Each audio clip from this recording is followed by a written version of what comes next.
To me, a thriving agricultural community preserves the green space and is a steward of the green space, and yet at the same time provides food for all the people.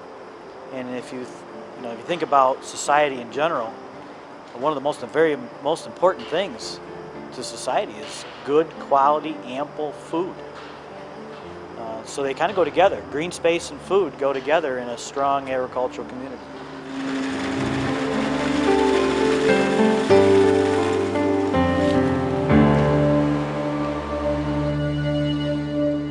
Agriculture, when it comes to growing crops, is sustainable because it's a cycle. You have the cycle of seasons, you have the cycle of years, but you also have the cycle of fertilizer and a crop.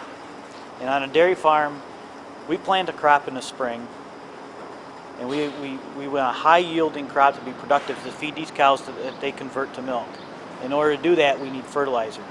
Of course, cows produce fertilizer in the form of manure. So we apply the manure that the cows generate, we grow a crop, we harvest the crop, we store it, we feed it to the cows, cows provide manure, manure goes back on the field. It's a biological system. It's been going on for centuries.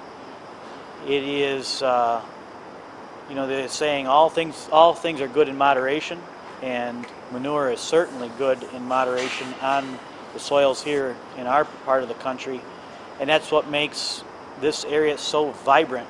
Its agriculture is so productive because we're carefully managing the system, applying the science that we've learned in the last couple decades to the centuries-old practices that have been in place, and you combine that, and today we have the most productive agriculture and the safest agriculture and environmentally sound agriculture, the best that's ever been.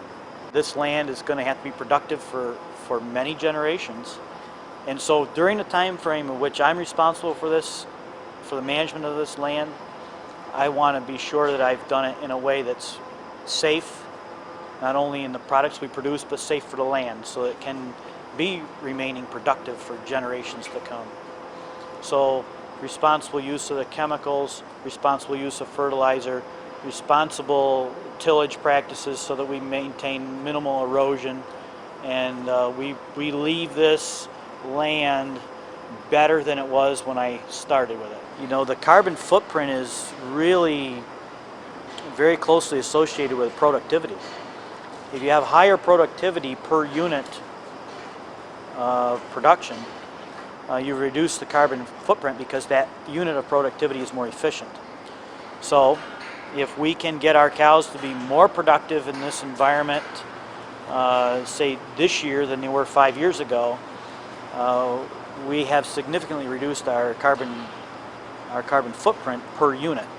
We produce food here. We produce milk. That is our primary income. That's our primary business here. So cow health, cow cleanliness, the way we care for the animals, the way we feed the animals, the way we milk the animals all contribute to the quality of milk and food that we're producing. We use antibiotics just like people do when the cows are sick, and we need to step in and assist with that. The antibiotic use is completely controlled. We decide the proper dosages. Well, the veterinarian decides the proper dosages, but we follow those. And any animals that are treated with antibiotics are in a separate group, and they're never milked into the bulk tank. All the milk is separated and discarded. Every load of milk that leaves this farm is tested for not only antibiotics and all the safety things that our industry requires, but on our farm we also test for these other health indicators so that we can continually monitor how well we're performing. As a dairyman, I feel that we have multiple responsibilities. We have the responsibility to the environment, making sure that we're good stewards of the land, the responsibility to the animals, making sure they're well cared for.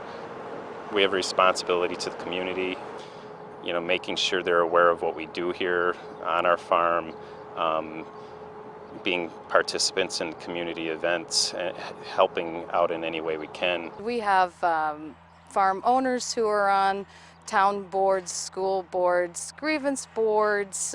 We have employees that we encourage and who participate with the local fire and rescue programs. The other thing is, you know, we provide an awful lot of jobs locally, and for every dollar that, you know, is generated and our employees go and spend locally, there's all kinds of multiplying effects. I think, you know, 2 or 2.5 times that in the community. Farmers measure success in generations. Any farmer will tell you, I'm a second, third, fourth, 10th generation farmer. That's how we measure success. It gives us a longer view, and community members with a longer view tend to have a more involved approach to what's going on. I mean, who's on your town board? You know, in our town, it's all farmers. Who's got the appointed position? Now, who's chairing this board or that board? Who's concerned about how the town is developing? Who's concerned about the infrastructure? They're all farmers, and it's because they have a long-range view, a multi-generational view. I think people assume when you get to a larger business size that it's not family anymore, which is completely inaccurate. In New York, well, I think in the United States, certainly in New York, 99% of all the farms are family farms, 99%. Whether the farm is 50 cows or 4,000, they're still family farms. I'd say there's a lot of bad information out there about farms and farming and what we do and the level of education and the level of skill and the level of work ethic, or ethics even, that go into how we make decisions. And there's a lot of bad information out there, and it gets widespread and it's rampant because there's so few of us who are farmers. And the fact is, we're busy doing our work, and we often don't go out of our way to tell people why and how we're doing it. And there's a lot of bad information out there. And I'd say, if you get a chance, ask one of us, and we'll tell you why and how and why it's important, and you'll feel better about it.